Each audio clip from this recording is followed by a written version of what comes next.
Bonsoir à tous, je m'appelle Florent Latrive, je travaille à Libération, je suis plus spécifiquement chargé des relations web-papier, ce qui est un bien grand mot pour dire qu'au quotidien, j'essaie de faire en sorte que le journal avance et se rapproche et fasse en partie sa mue numérique. J'ai été frappé moi sur ce terme de nouvelles frontières de l'information, parce que s'il y a bien un mot que je trouve qui ne fonctionne pas du tout avec l'information, c'est les frontières.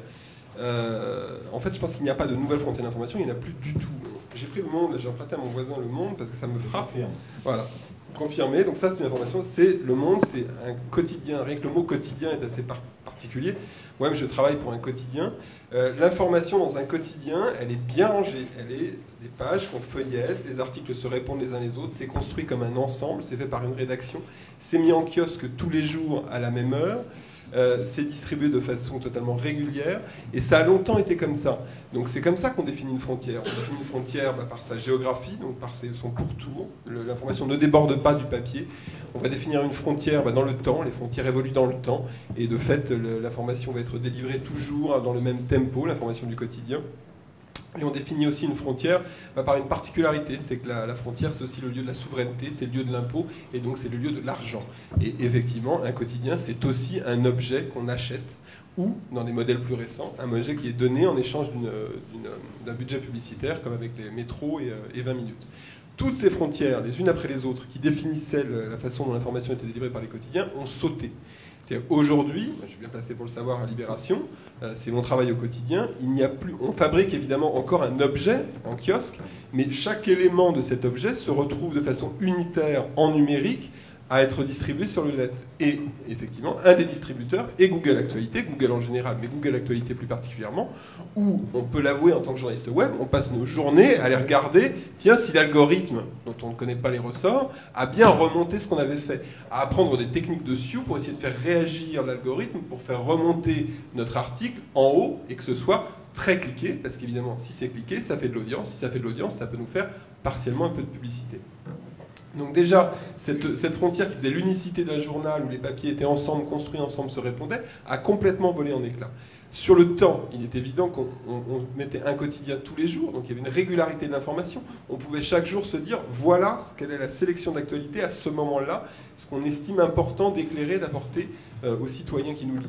Aujourd'hui, on fait de l'actualité toute la journée. C'est quoi notre temporalité d'information? C'est 24-24.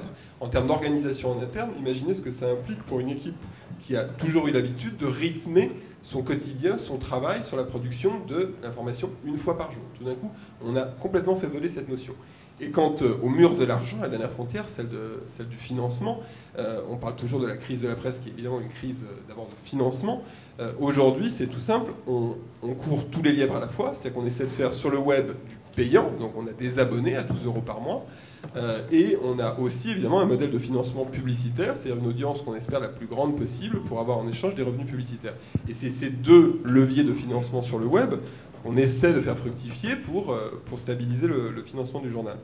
Donc je prenais ces trois points, c'est-à-dire la construction de l'information comme un tout, la temporalité et la définition de l'argent, pour dire qu'il n'y a plus de frontières, parce que ces trois éléments ont complètement volé en éclats. Donc au quotidien, les rédactions, et je prenais l'exemple évidemment de la presse écrite, mais c'est grosso modo valable pour l'intégralité des médias, y compris audiovisuels, qui se mettent à faire des métiers qui n'étaient pas ceux qu'ils faisaient à l'origine. Et c'est évidemment vrai pour les hebdomadaires, pour les mensuels qui se retrouvent aussi à changer tout ça. Il n'y a pas de nouvelles frontières, il n'y en aura pas. Et j'allais dire, tant mieux. Ce qui est intéressant, c'est qu'aujourd'hui, la seule question qui vaille, et c'est ce qu'évoquait Olivier en introduction, c'est on revient à des questionnements qui sont fondamentaux. C'est qu'est-ce que le journalisme? Qu'est-ce qu'apporte un journaliste? Quels sont les outils d'aujourd'hui qui nous permettent de faire ce métier-là, d'éclairer le monde, d'informer les citoyens, de créer des débats, d'accompagner la citoyenneté et les débats au quotidien. Donc ce sont ces questions-là qui se posent aujourd'hui, et il n'y a pas de frontières à trouver. Et même mieux que ça, il y aura des recompositions qui vont être très diverses. Et on le voit déjà aujourd'hui. C'est-à-dire que tout le monde cherche le modèle de la presse. Le passage est assez drôle et je finirai là-dessus. On parle toujours d'un modèle unique comme s'il y avait eu un modèle unique. Et par ailleurs, comme si en France, il y avait eu un modèle de la presse qui fonctionnait. Vu le niveau des subventions tel qu'on le connaît, tel qu'il a été redit par la Cour des comptes ces derniers jours, on sait bien que la presse a toujours été largement subventionnée et avait du mal à fonctionner de toute façon dans son modèle ancien. Aujourd'hui, on chercherait un modèle unique. Il n'y en a pas. Et il y en a déjà différents qui existent, qui sont présents. Certains fonctionnent, certains ont du mal. Mais on voit bien qu'entre un Mediapart, qui est un modèle purement payant sur abonnement, entre un modèle purement gratuit et un modèle financé non pas par la publicité mais par la redevance comme le peut le faire sur la République, on a déjà des modèles qui sont très différents.